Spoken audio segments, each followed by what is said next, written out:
আপনি মির্জা ফখরুল ইসলাম কোরআনের সাথে রাজনীতিকের সাথে যখন আপনি বিচ্ছিন্ন করতে চাইবেন, আমার দৃঢ় বিশ্বাস এদেশের 16 কোটি তৌহিদি জনতা কোরআনকে কখনো রাজনীতিকের বাহিরে দেবে না, আপনাকে বাহির করতে বাধ্য হবে। সুতরাং এটা যেই হোক না কেন, আমাদের কথা স্পষ্ট, আমরা কারো কাল খাইও না, আমরা কারো ধারিও না, একমাত্র গোলামি করতে হবে কার? আরো জোরে কার? যদি কোন ব্যক্তি বলে আমার আদর্শ মানতে হলে কোরআনের আদর্শ মানতে হবে না, আমার দলের সাথে চলতে হলে কোরআনের আদর্শ মানতে হবে না, যদি কোনো ব্যক্তি এ কথা বলে, আমরা কি সেই দল, সেই নেতা, সেই ব্যক্তিকে অনুসরণ করব না আল্লাহকে করব? হ্যাঁ, বুঝতে হবে। আগামীর জন্য আমি আপনাদেরকে সতর্কবাণী করছি, এই ব্যক্তিটি আরো বহুবার ইসলাম নিয়ে বহুবার কথা বলেছে, নবীকে নিয়েও বহুবার কথা বলেছে।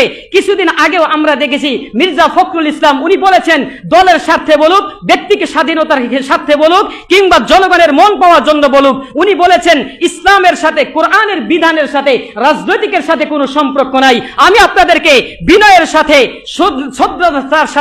শ্রদ্ধার সাথে বিনীত আবেদন করছি, আমার ছোট্ট মুখে, এই ক্ষুদ্র মুখে বিনীত আবেদন জানাচ্ছি, আপনি যদি বারবার এই ধরনের কথা বলেন আর ইসলামের সাথে রাজনীতিকের সাথে মাইনাস করতে চান, আপনি যদি এই কথা বলেন কোরআনের সাথে, কোরআনের বিধানের সাথে রাজনৈতিকের সাথে কোনো সম্পর্ক নাই, আমার দৃঢ় বিশ্বাস এদেশের প্রত্যেকটা ইমানদার, এই 16 কোটি তৌহিদি জনতা, আপনি মির্জা ফখরুল ইসলাম কোরআনের সাথে রাজনীতিকের সাথে যখন আপনি বিচ্ছিন্ন করতে চাইবেন, আমার দৃঢ় বিশ্বাস এদেশের 16 কোটি তৌহিদি জনতা কোরআনকে কখনো রাজনীতিকের বাহিরে দেবে না, আপনাকে বাহির করতে বাধ্য হবে। সুতরাং এটা যেই হোক না কেন, আমাদের কথা স্পষ্ট, আমরা কারো কাল খাইও না, আমরা কারো ধারিও না।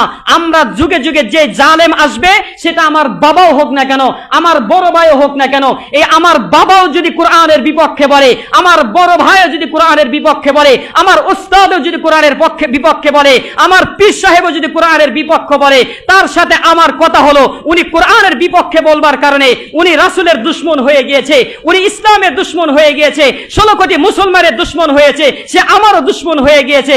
সুতরাং আমাদের ইতাআত থাকবে, আমাদের ইত্তাবে থাকবে, এক আরশের মালিক আল্লাহর সাথে সম্পর্ক থাকবে, কোরআন থাকবে এক হাতের সংবিধান, আর অন্য পথে থাকবে আমাদের জীবনের বিধান। সুতরাং কেউ যদি কোরআনের বিধান আর মানুষের বিধানকে একাকার করে কোরআনকে মাইনাস করতে চায়, আমরা কোরআনকে বুকে রাখতে চাই, আর সে যে যত বড় নেতা হোক না কেন, যে আপন হোক না কেন, আমরা তাকে বিন্দু মাত্র ছাড় দিতে প্রস্তুত নই।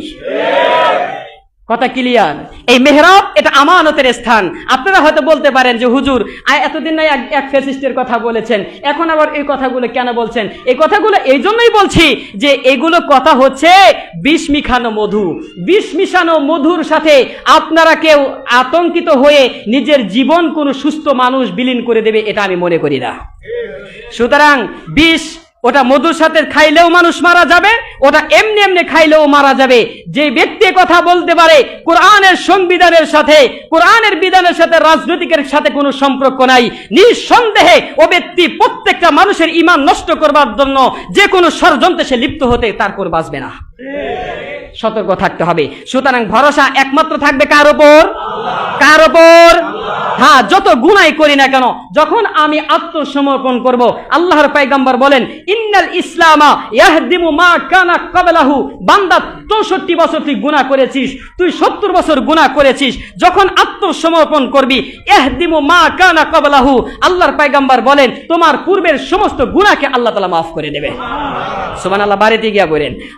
আল্লাহর পয়গম্বরের সাহাবী আনাস ইবনে মালিক রাদিয়াল্লাহু তাআলা আনহু উনি বলছেন যে তোমরা যে যতই গুনাহ করো না কেন, অপরাধ করো না কেন, খুন করো না কেন, শিরক করো না কেন, যত গুনাহ করো না কেন, আল্লাহর পয়গম্বর বলছেন নাফসুম বিয়াদিহি, আমি মুহাম্মদ আমার নিজের জীবনের শপথ খেয়ে বলছি, লাউ আখতাতুম হাত্তা তামলাউ খাতায়াকুম বাইনাস সামাই ওয়াল আরদি, কোন ব্যক্তি যখন আসমান এবং জমিনের মধ্যবর্তী স্থানে শুধু যদি তার অপরাধ দিয়েই ভরা থাকে, সুম্মাস্তাগফির, আর ওই ব্যক্তি যদি গুনাহর জন্য তিনি তওবা করে নেন, এরপর বলেন তুমুল্লাহু লাগফির লাকুম, আল্লাহ তাআলা তার সমস্ত গুনাহগুলোকে maaf করে দেবে।